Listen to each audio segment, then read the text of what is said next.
Para mí es un placer estar aquí en esta mañana con vosotros, con esta iglesia que, como bien el pastor Armando ha dicho, pues comenzó como un proyecto de fe.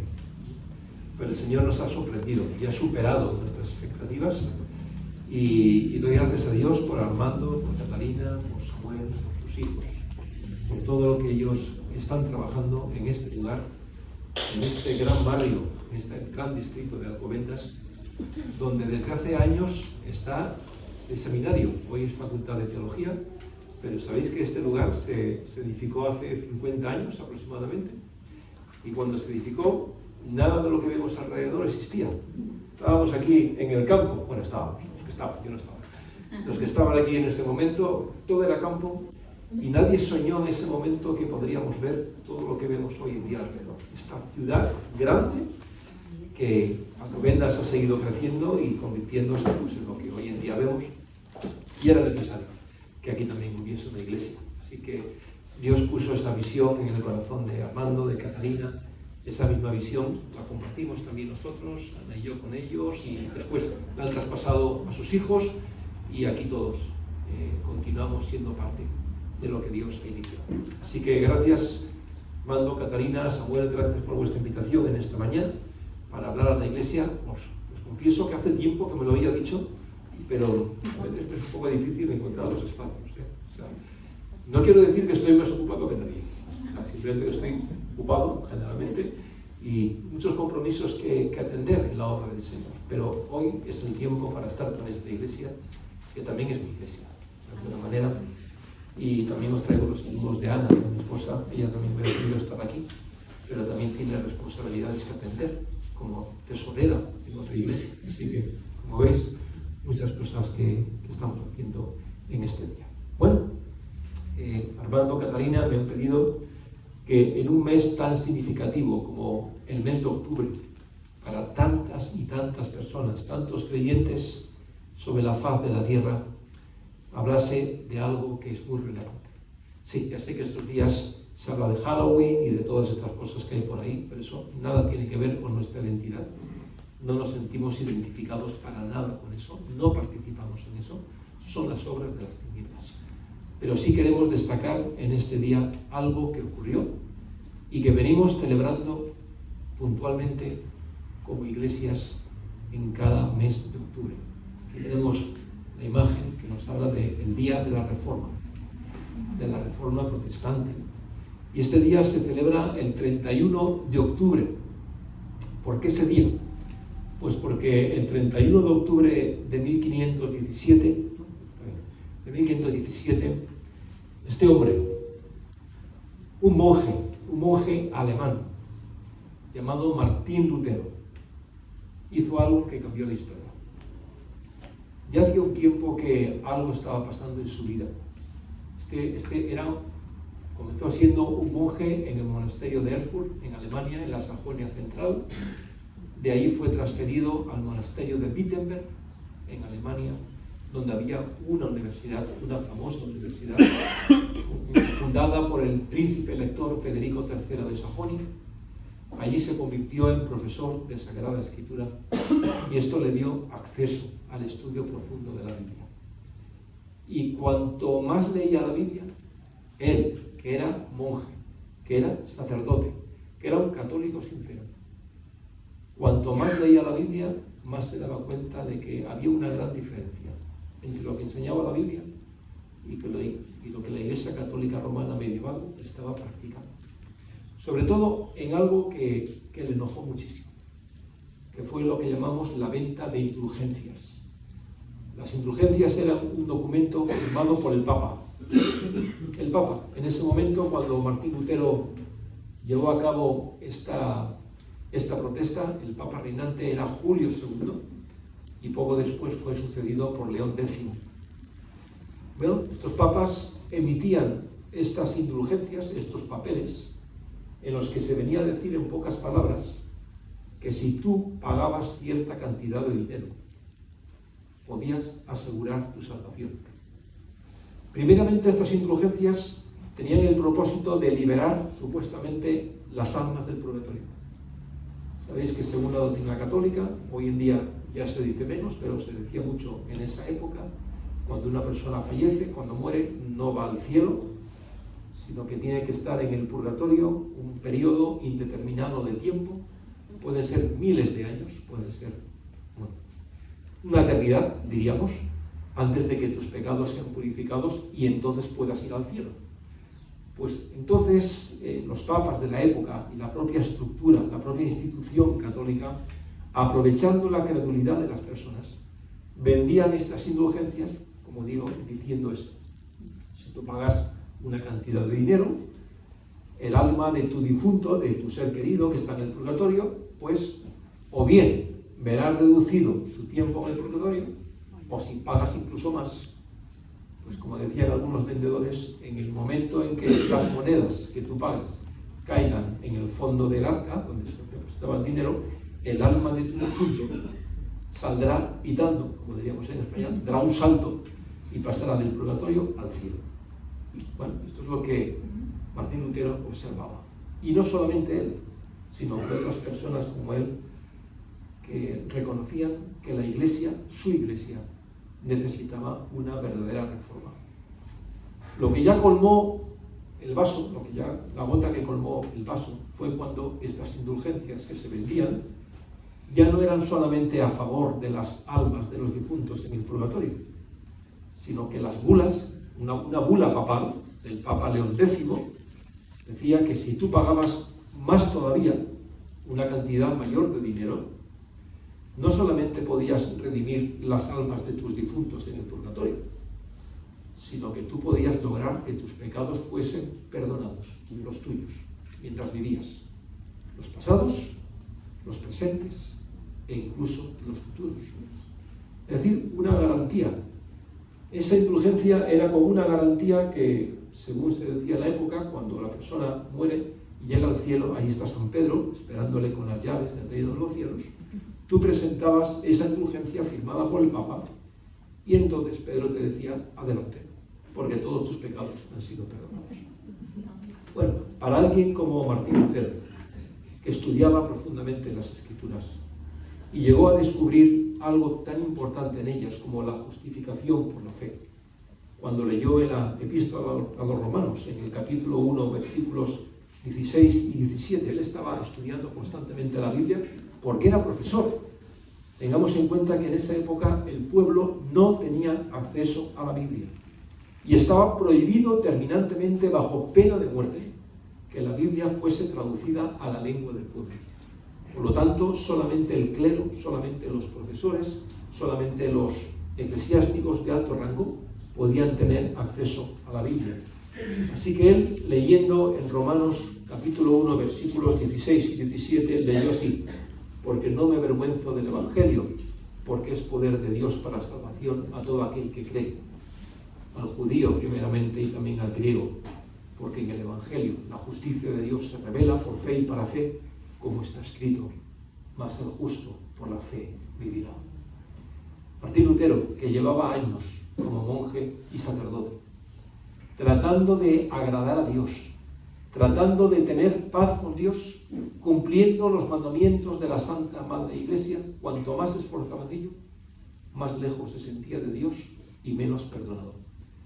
Y ahora descubrió en la palabra de Dios que el justo es justificado por la fe en Jesucristo. Cuando él descubrió esto, entre el año 1513 y 1515, lo que ocurrió en la vida de Martín Lutero fue una transformación. Entregó su vida a Jesucristo, se confesó ante Dios como un pecador y confió plenamente en los méritos de lo que Cristo había hecho por él en la cruz. Y cuando Martín Lutero experimentó esto y puso su confianza no en sí mismo, no en la Iglesia, no en la universidad, sino en Cristo, su pensamiento cambió. Y ante todo lo que estaba haciendo, ese 31 de octubre de 1517, Martín Lutero resueltamente escribió un documento que lo conocemos como las 95 tesis contra la venta de indulgencias. Bueno, él escribió en latín, no lo escribió en castellano ni en alemán, en latín, porque él quería promover un debate acerca de esto. era profesor y era común que los debates académicos se produjesen.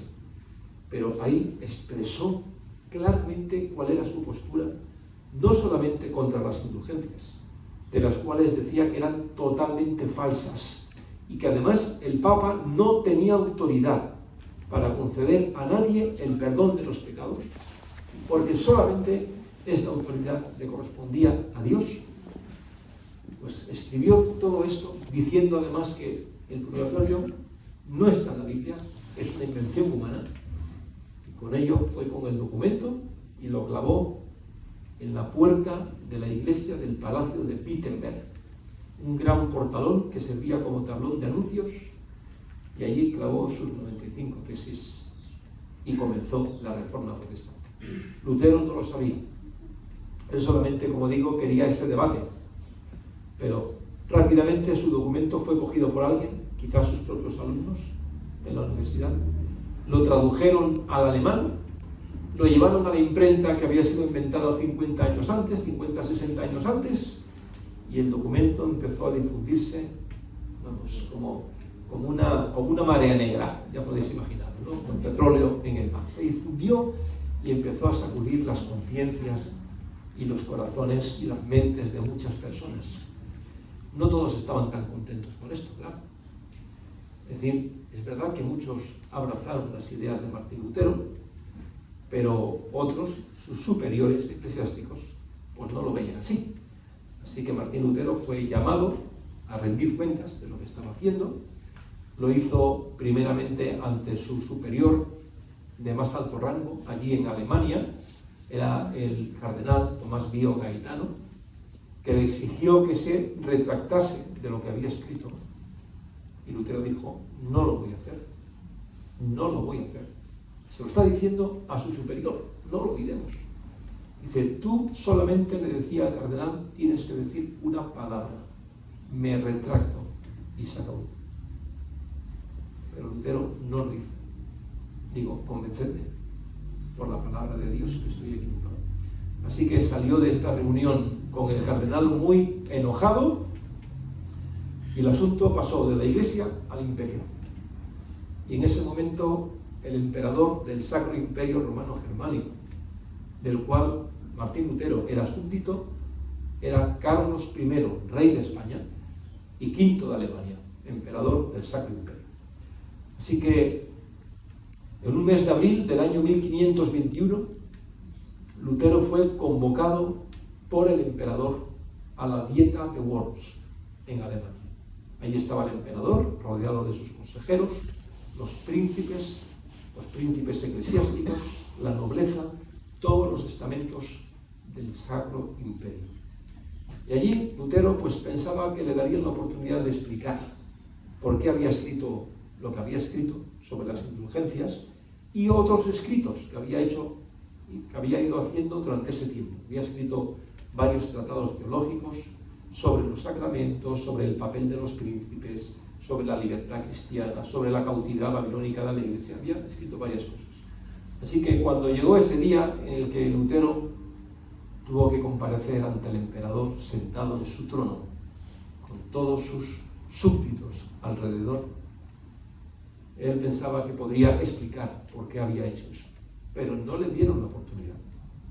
De nuevo se repitió la misma escena que había tenido ante el cardenal Bio Gaetano. ¿Te retractas o no? Así de claro. No tienes nada que explicar, no tienes nada que argumentar. Lo que has escrito es contrario a la enseñanza oficial de la Iglesia, por lo tanto, ¿te retractas o no?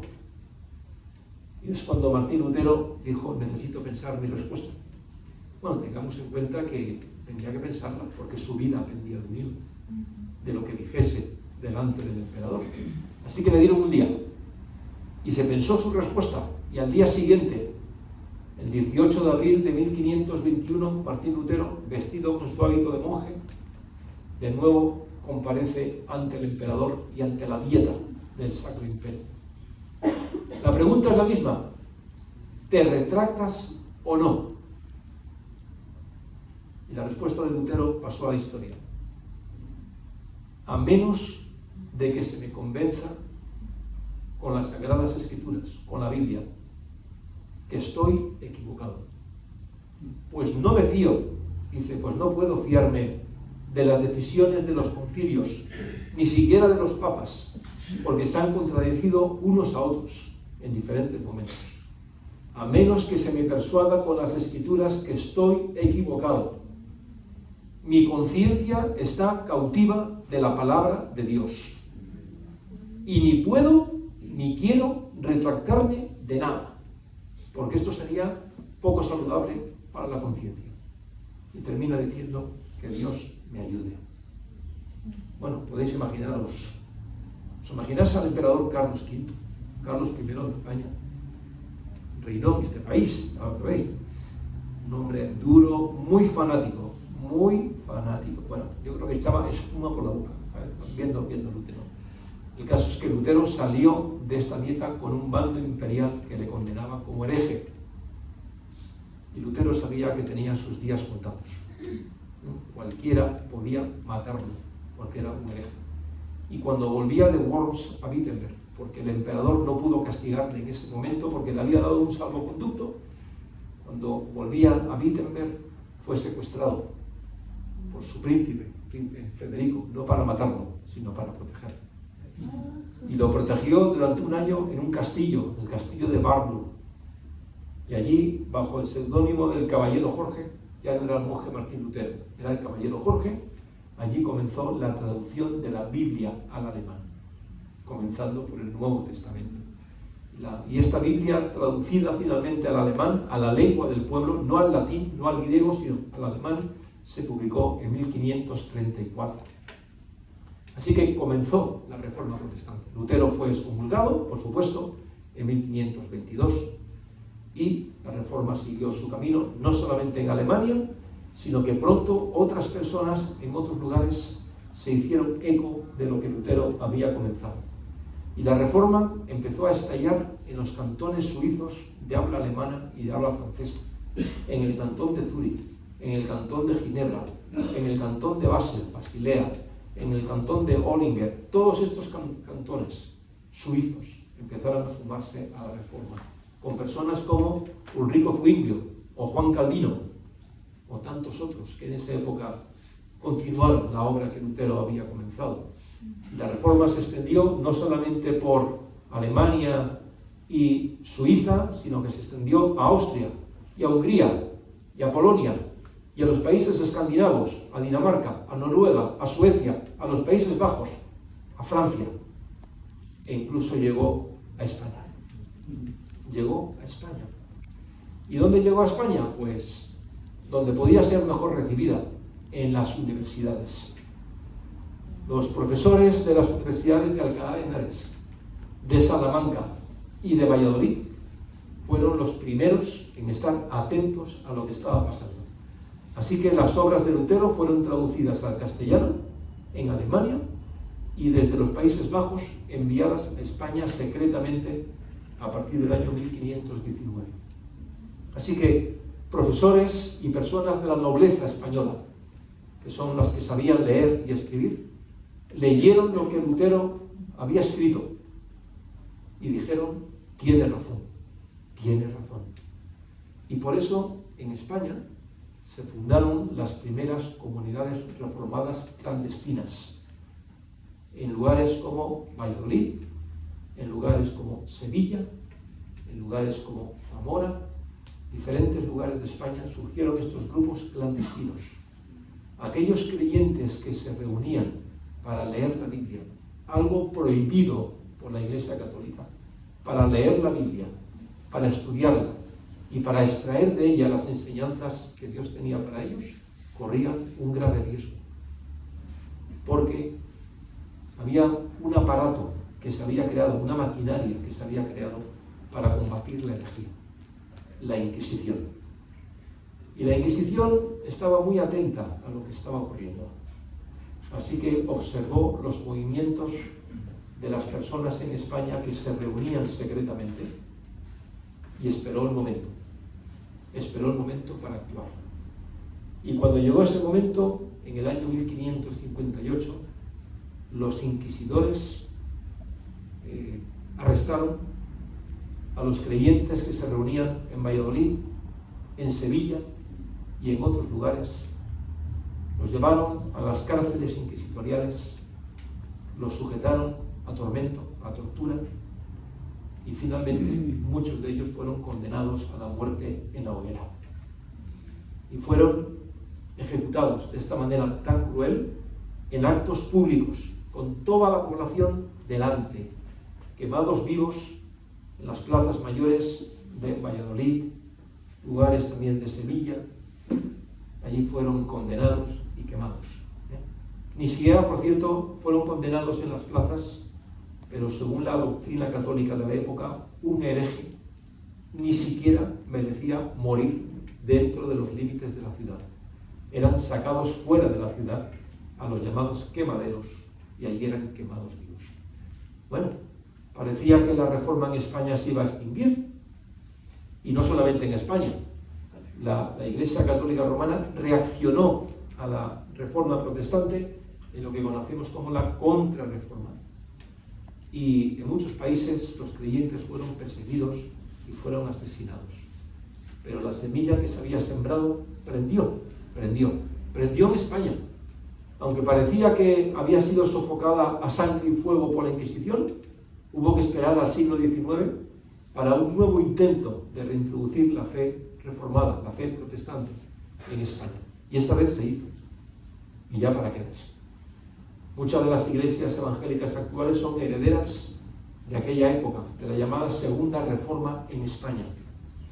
Y allí también, bajo circunstancias muy difíciles, los creyentes se reunían en las casas, o a veces, cuando tenían un poco de libertad, en pequeños lugares de culto, para adorar a Dios, para leer la Biblia, para animarse unos a otros. Y fueron perseguidos. De hecho, la libertad religiosa en España, para aquellos que no lo sepáis, la libertad religiosa en España fue restablecida en 1978. Estamos hablando de la vuelta a la esquina. Hasta ese momento los no católicos no teníamos los mismos derechos que los que sí. Bueno, pues así fue la historia, la reforma. Por eso celebramos la reforma. No celebramos la figura de Martín Lutero. Martín Lutero fue un instrumento de Dios, igual que lo fue Zwinglio, o lo fue Calvino, o lo fue Juan Knox, o lo fue Thomas Carwitz. Claro, porque esta reforma que comenzó en el continente europeo, en Alemania, en Suiza, en otros lugares, se trasladó ¿a dónde? A Inglaterra. Y allí también prendió, a pesar de que quien reinaba en ese momento en Inglaterra era Enrique VIII, conocido porque se casó 8 veces. Le duraron un poco las esposas, pero bueno, 8 veces. Bajo ese rey tan tiránico, la reforma llegó a Inglaterra, pero fue con su hijo, Eduardo VI, que la reforma realmente empezó a establecerse en el país. ¿Y sabéis una cosa? Herederos de esa reforma en Inglaterra en el siglo XVI somos nosotros. De ahí venimos. Nuestros antepasados en la fe fueron ingleses que aceptaron la reforma,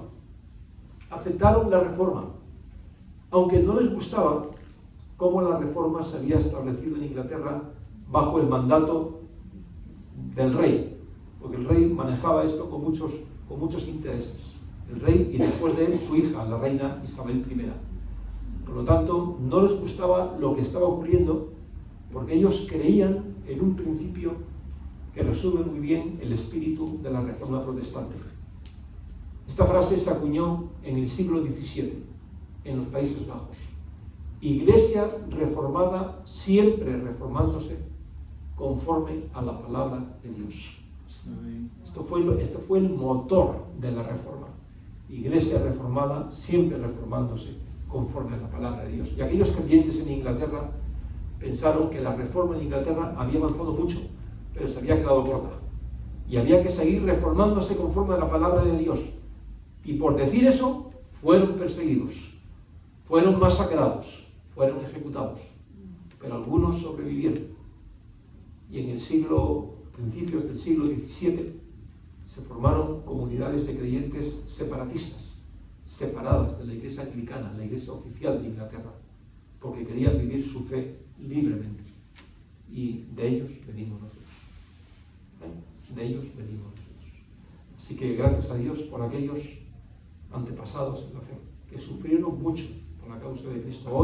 Hoy en Europa tenemos plena libertad religiosa, incluso en España. Tenemos libertad religiosa. Podemos creer y vivir nuestra fe libremente. Pero pensemos en aquellos hombres y mujeres que nos precedieron, que sellaron con su sangre lo que hoy tenemos. Y sembraron el Evangelio contra toda oposición. Todos los esfuerzos por acabar con ellos fracasaron. Porque el Señor Jesucristo hizo una promesa a los suyos, que permaneciesen fieles, y les dijo, ni siquiera las puertas del infierno prevalecerán contra la verdad. Y efectivamente, esto se ha cumplido. Y hoy, pues aquí estamos nosotros, este grupo de creyentes, como tantos otros hoy en este país, en Madrid, reunidos en esta misma hora para alabar al Señor. No somos ni mejores ni peores que los demás. Somos lo que somos por la gracia del Señor. El Señor ha tenido misericordia de nosotros, nos ha permitido conocer la luz del Evangelio, nos hemos abrazado a Cristo y eso lo cambió todo. Pero no somos mejores ni peores que los demás. Y oramos por nuestro pueblo, oramos por nuestra gente. Este es nuestro pueblo y somos enviados a anunciarles el Evangelio de la gracia de Dios. Para eso nos ha escogido el Señor para sí. No para que estemos aquí felizmente, que hoy es un día feliz y lo estamos haciendo, sino para que demos testimonio de Cristo allí donde estemos. Bueno, esto es un rápido resumen de la Reforma. No sé si Armando me he extendido demasiado. Dame unos minutos para decir algo más. Esta vez conforme a la palabra del Señor. Porque hay un texto en el libro de los Hechos de los Apóstoles, en el capítulo 4, versículos 32 y 33, que dice así. Hechos 4, está hablando de los primeros cristianos. La iglesia en Jerusalén, la primera iglesia cristiana tuvo lugar en Jerusalén. Hechos 4, versículos 32 y 33, dice que la multitud de los que habían creído era de un corazón y un alma, y ninguno decía ser suyo propio nada de los que poseían, sino que tenían todas las cosas en común. Y con gran poder los apóstoles daban testimonio de la resurrección del Señor Jesús, y abundante gracia era sobre todos ellos. Samuel, esto quizás sí podemos poner. ¿Puedo poner? La multitud de los que habían creído. Porque en esta mañana, muy brevemente, como colofón de lo que os he dicho, de esta historia, que es nuestra historia, quiero hablaros de los que habían creído, de los que han creído. El libro de los Hechos nos habla de los que creyeron en el pasado, y lo tenemos, los que habían creído. También os he hablado de los que creyeron en el siglo XVI y en siglos siguientes. Antes de la Reforma también hubo diferentes movimientos dentro de la Iglesia Católica que intentaron devolverla a la pureza del Evangelio, pero esos movimientos fueron sofocados igualmente con mucha dureza, con mucha crueldad. Hubo pre-reformadores, antes de Martín Lutero, personas como Juan Hus en Bohemia, John Wycliffe en Inglaterra, Pedro Baldo en Francia, Italia. Todos ellos intentaron hacer lo mismo que Martín Lutero y lo pagaron con sus vidas. Martín Lutero tuvo la ventaja de estar en el momento apropiado, en el tiempo apropiado y tener los apoyos que necesitaba. Bueno, pues todos estos que habían creído forman parte de esa gran multitud de testigos, de la cual nos habla el autor de Hebreos. ¿Os acordáis? Que teniendo en derredor nuestro tan grande nube de testigos, dice en el capítulo 11, dice, corramos con paciencia la carrera por delante. Esa gran nube de testigos son los que habían creído. Y nosotros formamos parte de esa gran nube de testigos. Estamos corriendo la carrera que tenemos por delante. Ellos ya nos han precedido. Ellos ya disfrutan de la corona de justicia que Dios promete a los que le aman. Aquella esperanza que pusieron en Jesús no les defraudó. Y creemos, porque así lo dice la palabra de Dios, que por cuanto todos ellos creyeron que Jesús era el Señor, fueron salvos. No solamente en su vida terrenal, sino por toda la eternidad. Y un día nosotros nos reuniremos con ellos. Pero, ¿sabéis una cosa? Estos que creyeron en el pasado y nosotros que creemos en el presente, confesamos privada, públicamente, por todos los medios, que Jesús es Señor y Cristo. Lo confesamos valientemente. Por eso, aquellos de los que os he hablado, valientemente, públicamente, confesaron que Jesús es el Señor, aunque eso les costase la prisión, el tormento y la muerte en la hoguera o de cualquier otra manera. Confesaron que Jesús es el Señor, para gloria de Dios Padre. El propio apóstol Pedro, predicando el día de Pentecostés, aquel día en que, estando reunido en un aposento alto, un grupo de seguidores de Jesús, como 120 más o menos, y se manifestó poderosamente el Espíritu Santo. Aquellos hombres y mujeres salieron a la calle y comenzaron a predicar a Cristo. Y el apóstol Pedro, en su discurso que encontramos en Hechos capítulo 2, concretamente en el versículo 36, dice así: sepa pues ciertísimamente, muchas gracias, Larisa, sepa pues ciertísimamente toda la casa de Israel que a este Jesús a quien vosotros crucificasteis, Dios le ha hecho Señor y Cristo. Con esto el apóstol Pedro está hablando a judíos y a prosélitos, o sea, simpatizantes del judaísmo. Les está diciendo, sí, Jesús es el Mesías. Es el Mesías esperado, profetizado por los profetas del Antiguo Testamento desde siglos antes.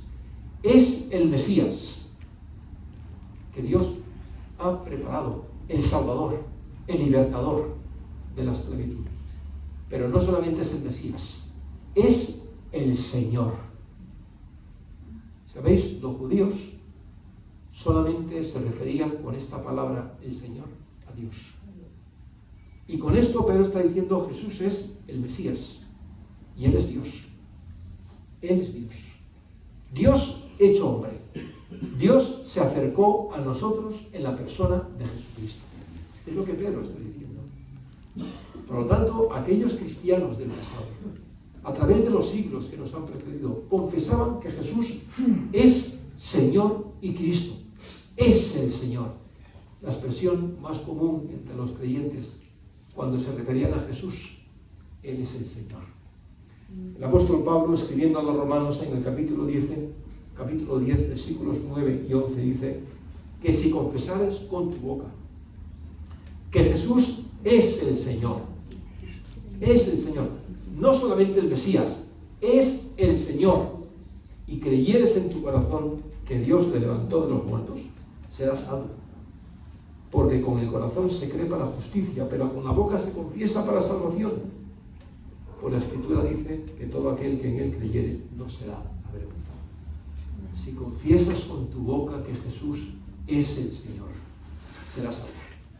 Este es el mensaje del Evangelio. Por eso en la iglesia primitiva, los apóstoles, hemos leído, daban con gran poder, daban testimonio de la resurrección del Señor Jesús. Porque la resurrección de Jesucristo es la evidencia más clara de que Jesús es Señor de la muerte. Y no hay otro Señor de la muerte que esté por encima del poder de la muerte que el mismo Dios. Por lo tanto, este Jesús, quien murió y resucitó para nuestra salvación, es aquel al que confesamos. Y lo hacemos aquí. Y lo hacemos cuando estamos en nuestros hogares. Y lo hacemos cuando estamos en el lugar de trabajo o donde estudiamos. Confesamos que Jesús es el Señor. Y lo hacemos con nuestras palabras. Y lo hacemos con nuestras vidas, dando un testimonio fiel y digno de lo que es vivir en el Evangelio. Aquellos que habían creído y creyeron en el pasado, estaban muy seguros de a quién habían creído. Fijaros, a quién habían creído. Se lo dice el apóstol Pablo a Timoteo en su segunda epístola, capítulo 1 y 12. Dice Pablo a Timoteo, porque yo sé a quién he creído y estoy seguro de que es poderoso para guardar mi depósito para aquel día. No somos lo que somos como cristianos evangélicos porque creamos en un sistema de doctrinas. Por supuesto, Estoy convencido de que nuestras doctrinas, nuestras enseñanzas provienen de la palabra de Dios. Este fue el espíritu de la Reforma, la autoridad de la palabra de Dios. De hecho, la Reforma se constituyó sobre 5 fundamentos: sola Escritura, sola fe en Jesucristo, sola gracia, somos salvos por la gracia de Dios y no por nuestras obras, solo Cristo, porque no hay otro mediador entre Dios y los hombres que Jesucristo mismo, y solo a Dios la gloria. Esto es lo que nos define. Estas 5 solas nos definen. Pues bien, aunque estas 5 solas sean tan importantes, tan hermosas y tan profundas, estamos aquí porque hemos creído en alguien, no en algo, sino en alguien. No creemos. La Iglesia no es el fin en sí misma. La gloria de Dios es el fin de cada uno de nosotros. Por lo tanto, los que habían creído estaban seguros de a quién habían creído. Y nosotros hoy creemos que Jesús no nos va a defraudar, porque sus promesas son sí y amén, antes, ahora y después. Son eternas. Y el Señor Jesucristo no nos va a defraudar. ¿Sabéis por qué no nos va a defraudar? Porque Él tampoco se avergonzó de nosotros. El apóstol Pablo le dice a Timoteo: Timoteo, no te avergüences de dar testimonio de nuestro Señor, ni de mí, dice Pablo, preso suyo, porque estaba en la cárcel en ese momento, sino participa de las aflicciones por el Evangelio según el poder de Dios. Y el autor de Hebreos dice en el capítulo 11, Dios no se avergüenza de llamarse Dios de ellos, porque les ha preparado una ciudad. Dios no se ha avergonzado de nosotros, de cada uno de nosotros. Y todos tenemos un pasado, ¿verdad?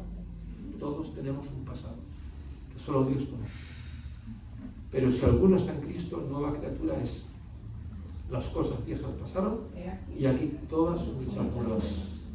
Eso es lo que Dios ha hecho en Jesucristo. Dios no se ha avergonzado de nosotros, siendo quienes éramos, siendo como éramos, rebeldes, duros de pensamiento, malas acciones, haciendo encubiertamente lo que otros no sabían, pero que Dios sí lo conocía. Así éramos nosotros. Bueno, pues nosotros, como aquellos que, los que estamos hablando, aquellos que habían creído, no nos avergonzamos del Señor, porque Él no se ha avergonzado de nosotros. Nos amó, siendo nosotros como éramos. Y creemos en Él, porque los seres humanos pasaremos. Hoy estamos aquí, mañana no estaremos. Las iglesias vendrán, unas seguirán otras quizás desaparecerán, quién lo sabe. Pero Dios permanece para siempre. Por lo tanto, yo sé a quién he creído. Y nuestra fe está puesta en Jesucristo. El que es, el que era y el que será. Pero aquellos que habían creído también tenían muy claros sus valores cristianos. Tenían muy claros que la nueva vida en Cristo se manifiesta en obras de justicia. No obras de justicia para ser salvos. Porque el apóstol Pablo lo dice claramente en la carta a los Efesios. Porque por gracia sois salvos, por medio de la fe, no por obras, para que nadie se gloríe. Por gracia somos salvos por medio de la fe, no por nuestras obras. Pero ¿sabéis? El estar en Cristo Jesús, el ser de Cristo Jesús, el haber entregado nuestras vidas a Cristo, ¿se manifiesta en qué? En obras de justicia. Son la evidencia de que hemos sido regenerados por el Espíritu Santo, por lo que Cristo hizo en nosotros. Y aquellos que habían creído lo sabían, y tenían sus valores, tenían sus principios, que les hacían diferentes. Los cristianos eran diferentes a los que no lo eran. Y en su tiempo la mayoría eran paganos. Y ya sabéis que hoy en día también nuestra cultura, lo dicen muchos estudiosos y analistas que no son cristianos, definen nuestra cultura en España como neopagana. Un país que durante siglos ha tenido una profunda herencia cristiana. Vivimos en una sociedad neopagana, así de claro. Por lo tanto, Si aquellos cristianos en el pasado tuvieron que vivir su fe en medio del paganismo, hoy nosotros vivimos nuestra fe en medio del neopaganismo. Y la evidencia, ahí lo tenéis, con Halloween, es una expresión más de este neopaganismo, como tantas otras cosas más que nos están llegando. Bueno, y los creyentes defendían sus valores, sus principios, y no eran neutrales en este sentido, no eran neutrales, eran firmes en su testimonio.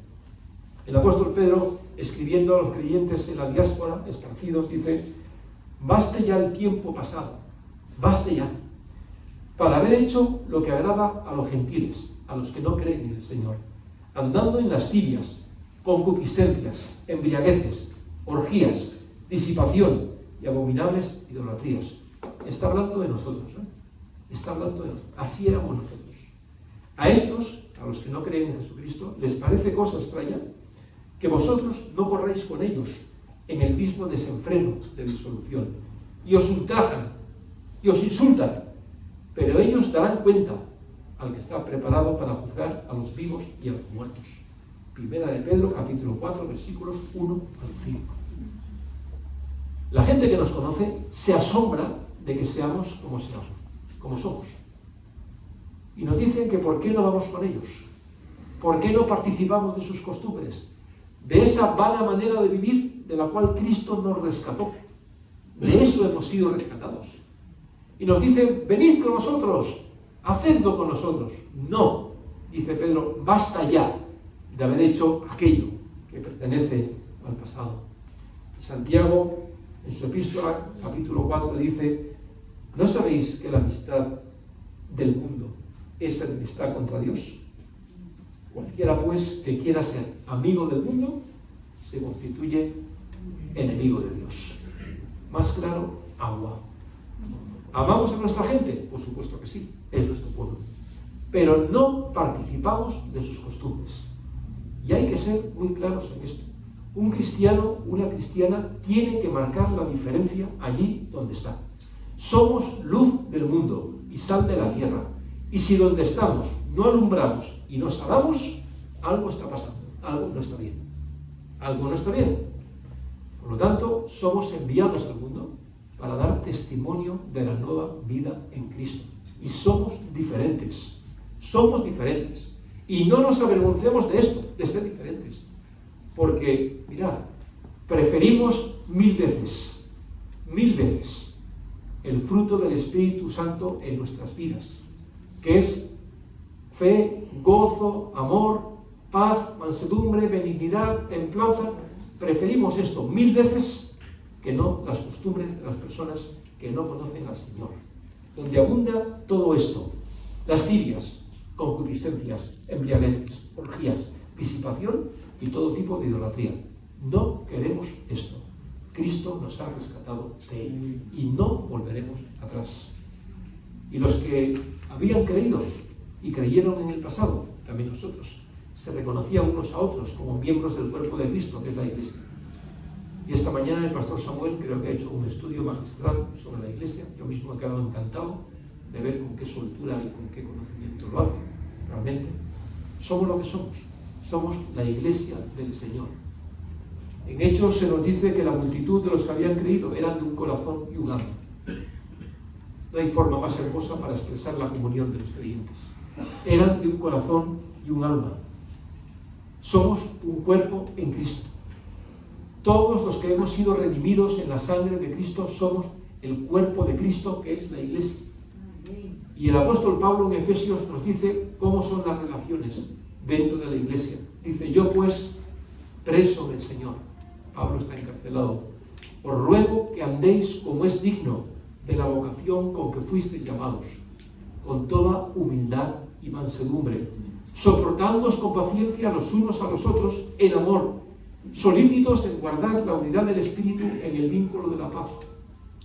Un cuerpo y un espíritu, como fuisteis también llamados en una misma esperanza de vuestra vocación. Estas son las relaciones que tienen que predominar en la Iglesia, que es el cuerpo de Cristo, a la cual el Señor nos ha invitado a participar.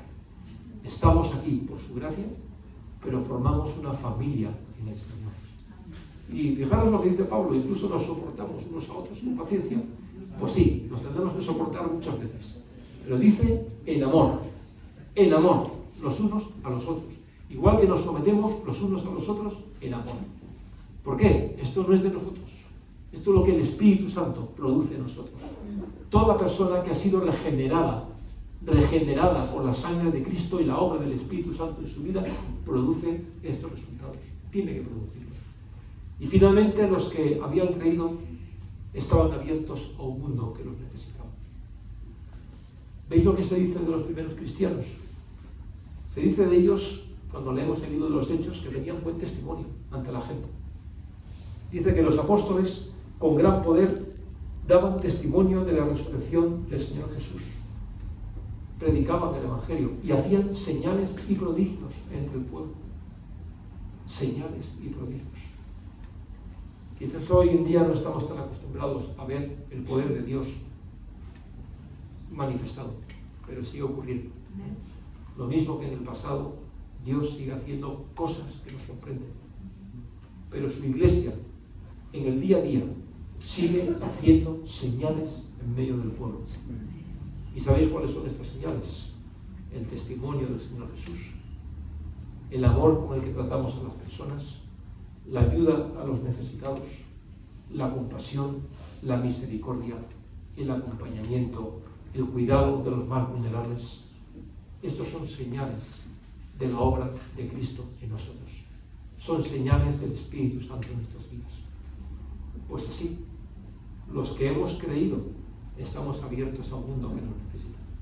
No nos encerramos en nuestro lugar, aunque sea tan hermoso como este, con el ventanal, el jardín. Vamos, tenemos un privilegio de estar aquí. Es decir, aunque sea tan hermoso, pero nuestro lugar no está solamente aquí, está entre la gente, porque somos de la gente, somos de este pueblo. Este es nuestro pueblo, al que tenemos que anunciar a Cristo de manera poderosa, como lo hacían aquellos apóstoles del Señor. Y que Dios quiera hacer cosas que nos sorprenden, las hará. Cada uno de nosotros somos un milagro del Señor. Lo que éramos antes a lo que somos ahora solamente es posible por la obra de Dios en nosotros. Dios ha hecho un cambio increíble que ni siquiera nosotros lo podemos explicar. Pero bueno, pues esto que hemos recibido, compartámoslo también con otros. Así pues, termino diciendo, ¿somos nosotros de los que hemos creído? ¿Somos parte de esta multitud que han creído en el pasado, en los primeros siglos, a través de los siglos, en la Edad Media, en la Reforma Protestante, porque de ahí venimos? Sí, somos parte de esa gran saga de testigos, hombres y mujeres, que lo dieron todo por Cristo. Y hoy es nuestro tiempo, es nuestra generación, es nuestra oportunidad y es nuestro deber. Pues entonces, si somos de los que hemos creído, mantengamos firme nuestra fe en Jesucristo. Mantengamos nuestros valores cristianos. Reconozcámonos unos a otros como parte del cuerpo de Cristo. Seamos de un corazón y un alma. Y estemos abiertos a un mundo que nos necesita. Para eso está aquí esta iglesia. Para esto la ha levantado el Señor. Pues gracias por escucharme esta mañana. Siento que quizás he cogido un poco de tiempo, pero bueno, estamos en el mes de la Reforma, ¿no? Emitiendo una licencia. Así que el Señor los bendiga y doy gracias a Dios por lo que ha hecho y sigue haciendo en este lugar. Estoy asombrado de la obra de Dios y cada uno de vosotros sois testimonio de Dios.